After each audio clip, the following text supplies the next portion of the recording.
नमस्कार, आप देख रहे हैं खबरें उदय भारत। ठाणे लोकसभा के उम्मीदवार नरेश म्हस्के के प्रचार के लिए मीरा रोड पूर्व में महायुति के महासभा का आयोजन किया गया था, जहां सभी पक्ष के बड़े नेता मंच पर एक साथ नजर आए। नरेश म्हस्के, जो कि चुनावी प्रचार करने के लिए उप मुख्यमंत्री देवेंद्र फडणवीस ने इस महासभा में आकर इस सभा को सफल बनाया। आइए जानते हैं महायुति के उम्मीदवार नरेश म्हस्के के लिए उप मुख्यमंत्री देवेंद्र फडणवीस ने क्या कहा। और यहाँ पर इतनी बड़ी संख्या में उपस्थित सभी माताएं, बहनें और बंधु,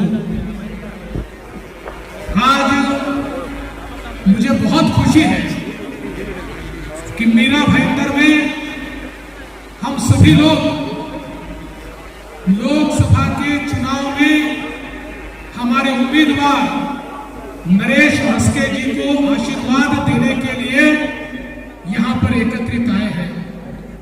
बहनों और भाइयों, हम सभी प्रभु श्री राम जी को मानते हैं ना?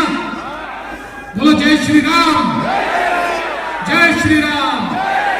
तो बोलिए, प्रभु श्री राम के हाथों में क्या है? क्या है? क्या है? फिर बोलिए, एकनाथ शिंदे जी के हाथों में क्या है? क्या है?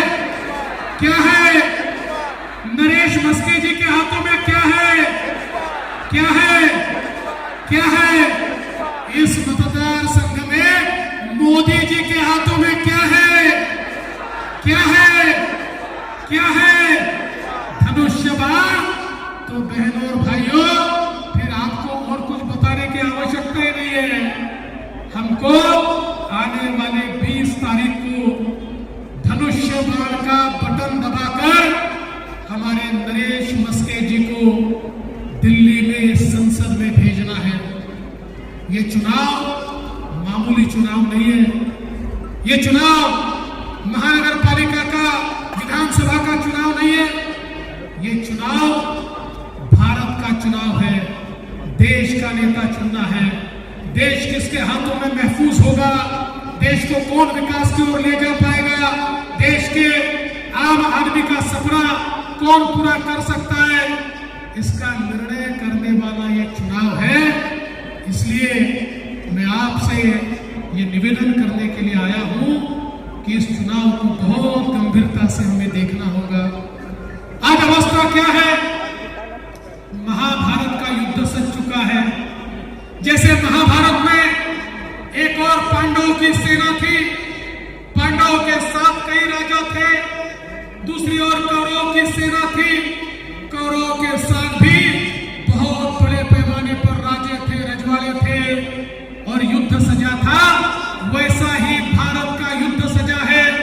एक और विश्व गौरव, विकास पुरुष नरेंद्र मोदी जी पांडवों की सेना लेकर खड़े हैं और इस सेना ने मोदी जी के साथ हमारे शिवसेना के एकनाथ शिंदे जी हैं, हमारे एनसीपी के अजीत पवार जी हैं, हमारी मनसे है, हमारी रिपाई है, हमारी पीरिपा है, हमारी जनसुराज्य है, हमारी रेत क्रांति है।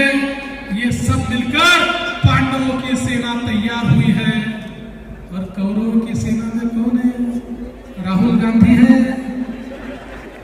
और राहुल गांधी जी के साथ 24-25 पार्टियों की खिचड़ी है। लेकिन मैंने उनको कहा, अरे खिचड़ी वालों, ये तो बताओ, हमारा तो तय है, हमारे तो प्रधानमंत्री मोदी जी हैं।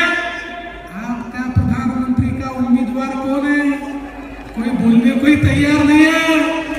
आखिर सुबह 9 बजे जो टीवी पर पोपटलाल आते हैं ना, तो पोपटलाल को बोलना पड़ा। पोपटलाल को पूछा, बताइए आपका उम्मीदवार कौन है? तो पोपटलाल ने कहा, हमारे पास तो बहुत उम्मीदवार है, हम 5 साल में 5 प्रधानमंत्री बनाएंगे। मैंने कहा बहुत अच्छी बात है, 5 साल में 5 प्रधानमंत्री बनाएंगे, लेकिन पहला कौन बनाएंगे ये तो बताइए। फिर मेरे ध्यान में आया, ये क्या करने वाले? एक कुर्सी रखेंगे। हम बचपन में संगीत कुर्सी खेलते थे, उस प्रकार से उस कुर्सी के इर्द गिर्द ये सारी पार्टियों के नेता घूमेंगे और जैसे ही म्यूजिक बंद होगा, जो पहला नेता बैठेगा वो पहला प्रधानमंत्री, अगले साल जो दूसरा बैठेगा वो दूसरा प्रधानमंत्री। प्रधानमंत्री के पद को घंटा कुर्सी जैसा इन लोगों ने बनाया। इनको बताओ, ये प्रधानमंत्री का पद है, ये तुम्हारे घर का पद नहीं है, ये तुम्हारे उद्योग का पद नहीं है, ये तुम्हारा प्राइवेट प्रॉपर्टी का पद नहीं है, ये देश के प्रधानमंत्री का पद है। इसको बंटवारा करने का अधिकार तुमको नहीं है और इसीलिए देश की जनता ने ये तय कर लिया है, इस देश में फिर एक बार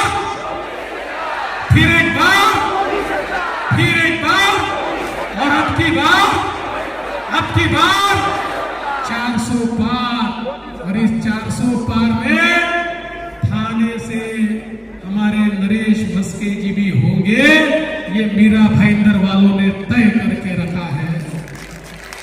दोस्तों, ये जो हमारी मोदी जी की महायुति है ना, ये विकास की ट्रेन है, विकास की ट्रेन।